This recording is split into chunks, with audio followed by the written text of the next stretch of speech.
Hi welcome to Kanmani YouTube channel. ಎಲ್ಲರೂ ಹೇಗಿದ್ದೀರಾ? ನಾನಂತೂ ತುಂಬ ಚೆನ್ನಾಗಿದ್ದೀನಿ. ನೀವು ಕೂಡ ತುಂಬ ಚೆನ್ನಾಗಿದ್ದೀರಿ ಅಂತ ಭಾವಿಸ್ತೀನಿ. ನನ್ನ ವೀಡಿಯೋಸ್ ನಿಮಗೆ ಇಷ್ಟ ಆಗ್ತಿದೆ ದಯವಿಟ್ಟು ಲೈಕ್ ಮಾಡಿ, ಶೇರ್ ಮಾಡಿ, ಕಮೆಂಟ್ ಮಾಡಿ, ಹಾಗೆ ಸಬ್ಸ್ಕ್ರೈಬ್ ಮಾಡಿ. ಗ್ಲಾಸಿ ಸ್ಕಿನ್ ಅಂದರೆ ಯಾರಿಗಿಷ್ಟ ಇಲ್ಲ? ಆ ಸ್ಕಿನ್ನ ಬರೋದಕ್ಕೋಸ್ಕರ ನಾವು ಹಲವಾರು ಪ್ರಾಡಕ್ಟ್ಸ್ನ ಯೂಸ್ ಮಾಡ್ತಾಯಿರ್ತೀವಿ, ಇನ್ವೆಸ್ಟ್ ಮಾಡ್ತಾಯಿರ್ತೀವಿ. ಆದರೂ ಕೆಲವೊಂದು ಪ್ರಾಡಕ್ಟ್ಗಳಲ್ಲಿ ನಮಗೆ ಅಷ್ಟು ರಿಸಲ್ಟ್ ಗೊತ್ತಾಗಲ್ಲ. ಆವಾಗ ನಮ್ಮ ಇನ್ವೆಸ್ಟ್ಮೆಂಟ್ ಎಲ್ಲ ವೇಸ್ಟ್ ಆಗುತ್ತೆ. ಅದಕ್ಕೋಸ್ಕರನೇ ಮನೇಲಿರೋ ಎರಡೇ ಪದಾರ್ಥಗಳಿಂದ ಆ ಲುಕ್ನ ಹೇಗೆ ಕ್ರಿಯೇಟ್ ಮಾಡೋದು ಅಂತ ನಾನು ಈ ವಿಡಿಯೋದಲ್ಲಿ ತಿಳಿಸ್ಕೊಡ್ತಾ ಇದ್ದೀನಿ. ದಯವಿಟ್ಟು ನೀವು ಟ್ರೈ ಮಾಡಿ, ನಿಮ್ಮ ಮನೇಲಿ ಹೇಗೆ ಬಂತು ರಿಸಲ್ಟ್ ಅಂತ ಕಮೆಂಟ್ಸ್ ಮಾಡಿ.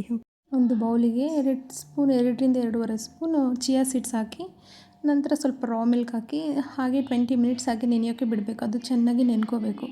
ನೆನ್ಕೊಂಡು ಇದಾದಮೇಲೆ 20 ಮಿನಿಟ್ಸ್ ಆದಮೇಲೆ ಅದನ್ನು ಮಿಕ್ಸರ್ ಜಾರ್ಗೆ ಹಾಕ್ಕೊಂಡು ಗ್ರೈಂಡ್ ಮಾಡಿಕೊಂಡು ಪೇಸ್ಟ್ ಮಾಡ್ಕೋಬೇಕು.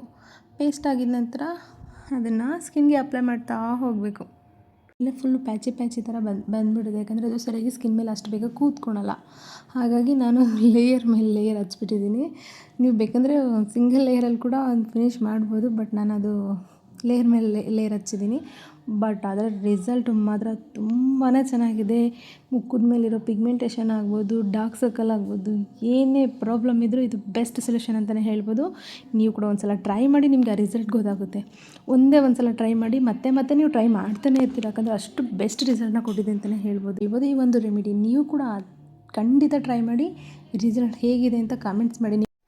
ನೀವು ಇದನ್ನು ಒಂದು ಸಲ ಟ್ರೈ ಮಾಡಿದ್ರೆ ಪದೇ ಟ್ರೈ ಮಾಡ್ತಾನೆ ಇರ್ತೀರಾ. ಬೇಕಾದರೆ 1 ತಿಂಗಳು ಟ್ರೈ ಮಾಡಿ ನೋಡಿ, ನಿಮ್ಮ ಸ್ಕಿನ್ ಟ್ರಾನ್ಸ್ಫಾರ್ಮೇಷನ್ನ ನೀವೇ ನಿಮ್ಮ ಕಣ್ಣಾರ ನೋಡ್ತೀರಾ. ಯಾಕಂದರೆ ಅಷ್ಟು ಚೆನ್ನಾಗಿ ರಿಸಲ್ಟ್ ಕೊಡುತ್ತೆ ಇದೊಂದು ರೆಮಿಡಿ. ನೀವು ಖಂಡಿತವಾಗ್ಲೂ ಟ್ರೈ ಮಾಡಿ ನೋಡಿ, ಇದು ಹೇಗಿದೆ ಅಂತ ರಿಸಲ್ಟ್ ದಯವಿಟ್ಟು ಕಮೆಂಟ್ಸ್ ಮಾಡಿ ಹೇಳಿ, ಆಯಿತಾ? ನೋಡ್ತಾ ಇರ್ಬೋದು ನನ್ನ ಸ್ಕಿನ್ ಎಷ್ಟು ಗ್ಲಾಸಿಯಾಗಿದೆ ಅಂತ ಹೇಳ್ಬಿಟ್ಟು. ನೀವು ಕೂಡ ಇದನ್ನು ಟ್ರೈ ಮಾಡಿ, ಖಂಡಿತ ಒಳ್ಳೆ ರಿಸಲ್ಟ್ ಸಿಗುತ್ತೆ. Thank you for watching. Bye.